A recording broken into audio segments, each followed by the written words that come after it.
ლაშა თორდიასმა კომპრომეტირებელი ვიდეოს გავრცელებასთან დაკავშირებით შეკითხვები აქვთ არასამთავრობო ორგანიზაციებს.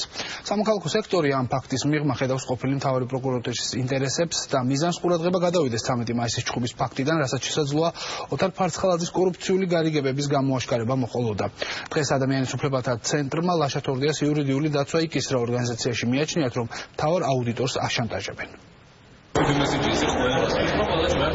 ასეთი მესიჯი არასამთავრობოთა უმრავლესობამ იმ ვიდეოს გავრცელებაში ამოიკითხა, რომლის მთავარი გმირიც გენერალური აუდიტორია. მესამე სექტორს მიაჩნია, რომ კადრების საჯარო სივრცეში განთავსება საეჭვოდ ემთხვევა ლაშა თორდიასა და ოთარ ფარცხალაძეს შორის მომხდარი ინციდენტის გამოძიებას. არასამთავრობოები არ გამორიცხავენ, რომ ვიდეოს გავრცელების უკან საგამოძიებო ორგანოები და უშუალოდ ოთარ ფარცხალაძე იდგნენ.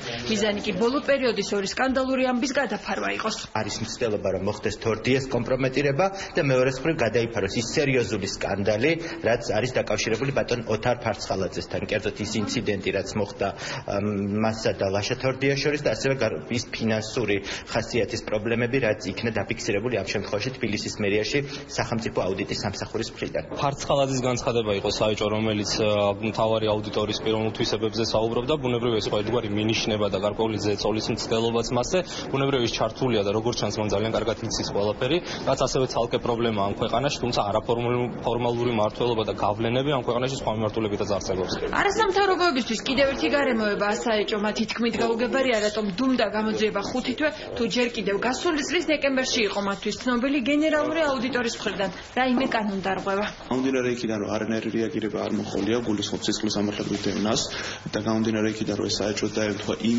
ინციდენტს, რომელიც ბატონ ფარცხალაძეს და ბატონ თორდიას შორის მოხდა, აშკარად მიანიშნებს იმაზე, რომ ეს გარკვეულწილად მიზანმიმართული არის იმისკენ, რომ გენერალური აუდიტორის რეპუტაცია შეელახოს. ეს ხდება იმ შემთხვევაში, როდესაც პროკურატურა არის უსუსური, ვერ აკეთებს საქმეზე არ აქვს წინსვლა და ადამიანის გაჩერებისთვის და დისკრედიტაციისთვის ახდენენ იმას, რომ მის წინააღმდეგ დებენ რაიმე სახის ვიდეოს. აქ ფიზიკურ პირს აღმოაჩნდა, რომელმაც აწვირთა და არავინ ხმას არ იღებს ამაზე. საიდან მოიპოვა ფიზიკურმა პირმა, რა წვდომა ჰქონდა? ყველა ამ კითხვაზე პასუხს ლაშა თორდია და მისი ადვოკატები გამოძიებას თხოვენ. ადამიანის უფლებათა ცენტრის იურისტები გენერალური აუდიტორის დაცვაში დღეიდან ოფიციალურად ჩაერთნენ.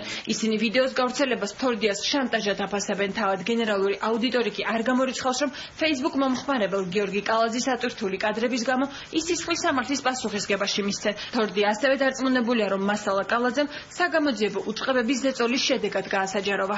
Უში გადახედა მის Facebook-ს ქართულადაც არსაუბროს, ინგლისურად და რუსული პოსტები აქვს. პირდაპირ სამართლებრივი ტერმინოლოგიითაა განმარტებული თუ რა მოხდა 2016 წლის 24 დეკემბერს იმ კლუბში. დაწერილი არის იმ ადამიანის, რომელიც ასე ვთქვათ, ფლობს სამართლებრივ ინფორმაციას. მზად ვარ იმისთვისაც, რომ დამაკავა, მოვიხდი იმ საჯელს, იმისთვისაც დამაკავებენ, თუმცა არასდროს თავს არ გავანებებ.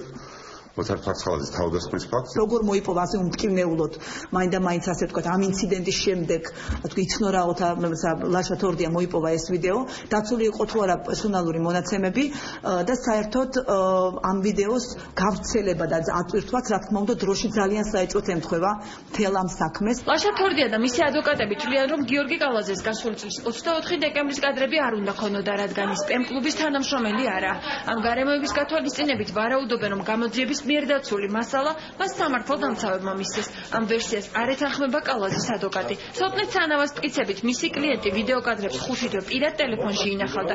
ცანავა ასევე თვლის, რომ კალაძეს პირადი მონაცემის შესახებ კანონი არ დაურღვევია. როდესაც აღნიშნულ ვიდეოს კლუბში უყურებდა იქ მომუშავე პირები, გიორგი კალაძემ გადავიღა ტელეფონის მეშვეობით და ტელეფონში ჰქონდა ატვირთული ეს ვიდეო. გიორგი კალაძემ გაავრცელა არაფრის არამედ მასთან დაკავშირებული და მისთვის ხალხთან დაკავშირებული ვიდეო ჩააწერა.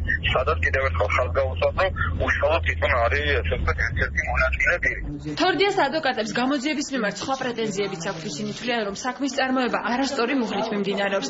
ასევე მიაჩნიათ, რომ თორდიას დაზარალებულად ცნობას გაჭიანურდა. ადამიანის უფლებათა ცენტრის იურისტები ვარაუდობენ, რომ სამართალდამცავები ოთარ ფარცხალაძის დასაცავად მოწმეებზე ზეწოლასაც ახდენენ. ადვოკატები და ლაშა თორდია თანხმდებიან იმაშიც, რომ ამ საქმის არაობიექტური გამოძიებით აუდიტის სამსახურის იმიჯი ზიანდება. ფარცხალდეც აქვს განუზომელი გავლენები როგორც პროკურატურაზე, ისე საგამოძიებო ორგანოებზე, გვიჩნდება განცდა, რომ ამ ნეიტრალური მოწმეების ბრჭყალებში დამუშავებაზეც ოთარ ფარცხალაძე და მთლიანად საგამოძიებო სისტემას შესაძლებელია ჰქონოდა გავლენები. ლაშა თორდიას, მისი ადვოკატების და არასამთავრობოების პრეტენზიები მიუღებელია ოთარ ფარცხალაძის დაცვისთვის. ყოფილი მთავარი პროკურორის ადვოკატები ამტკიცებენ, რომ მიმდინარე გამოძიებებში ოთარ ფარცხალაძე არ ერევა. არანაირი გადაფარვის, არანაირი ინტერესი ერთის მხრივ, როდესაც არანაირი შესაძლებლობა ამ მიმართულებით არ გაგვაჩნია და მეორეს მხრივ იმისა, რომ ამის ინტერესი საერთოდ არ არსებობს. ამდენად ეს არის უსაფუძვლო ეჭვები, რომელიც კიდევ ერთხელ არის მიმართული ოთარ ფარცხალაძის დისკრედიტაციის მიზნით. ურთიერთბრალდებების ფონზე გამოძიება გრძელდება. 13 მაისის ინციდენტზე ორივე მხარე დაკითხულია. გასული წლის დეკემბრის ბოლოს მომხდართან დაკავშირებით კი გამოძიება 5 თვეა ისე მიდის, რომ არც ლაშა თორდიას და არც მის თანხმლებელს ჩვენება არ მიუციათ.